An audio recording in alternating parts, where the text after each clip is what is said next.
So mga tol, matapos pong sumabog ang balita mula sa ABS-CBN kahapon na muling magsasama si Manny Pacquiao at dati niyang promoter na si Bob Arum ng Top Rank at Top Rank daw ang magpopromote sa laban ni Manny Pacquiao sa January 24. Alam na nga po ng karamihan mga tol na si WBA welterweight world champion Rolly Romero ang frontrunner ni Manny Pacquiao na lalabanan nito sa January. Pero dahil sa lumabas na balita na babalik si Manny Pacquiao sa Top Rank, may kumakalat po na rumor na si Vasily Lomachenko umano ang makakalaban ni Manny Pacquiao at hindi itong si Rolly Romero. Dahil sa PBC lumalaban itong si Romero at mas lalo pang tumibay ang balita mga tol na hindi talaga si Romero ang kalaban ni Manny Pacquiao. Dahil sa kakalabas lang po ng balita kanina lang, nagutos na ang WBA na kailangan depensahan ni Rolly Romero ang kanyang WBA welterweight world title sa matagal ng contender na si Sakram Giyasov ng Uzbekistan. So yan kaya ang dahilan kung bakit muling lalaban si Manny Pacquiao sa Top Rank dahil hindi na ikasa ang laban ni Manny Pacquiao at Romero. Pero medyo nakakalito ang balita kay Pacquiao dahil naglabas din po ng balita ang insider ng boxing na si Mike Coppinger. Sinulat niya sa column na expected daw na maging undercard si Keith Thurman versus Sebastian Fundora sa laban ni Manny Pacquiao sa January 24. Matatandaan na na-postpone po ang laban ni Keith Thurman versus Fundora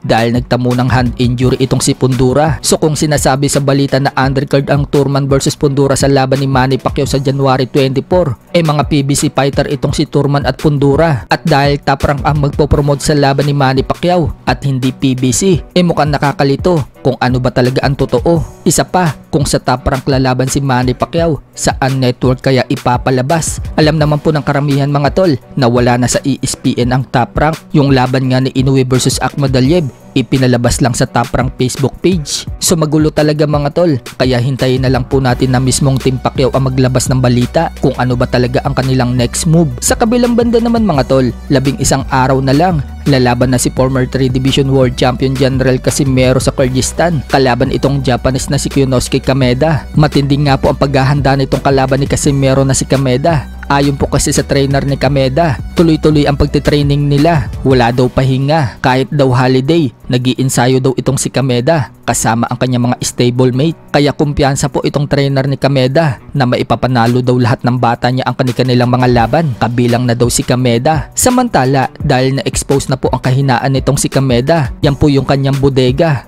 kung saan madalas itong tumiklop. So mukhang pinag-aaralan na po ngayon ni Casimero mga tol kung paano tapusin itong si Kameda sa body shot at mukhang bodega ang pupunteriyahin ni Casimero kapag hindi nadali ni Casimero sa panga itong si Kameda. Sa training po kasi ni Casimero mga tol, madalas na puro body shot ang binabanatan niya. Mukhang liposuction ang gagawin ni Casimero sa bodega ni Kameda kapag nagkataon. Pero wag din pakumpiyansa si Casimero dahil napaka-active nitong si Kameda. Pangatlong laban na kasi niya si Casimero sa taong ito, habang si Casimero mga tol, 1 taon na lay-off sa boxing.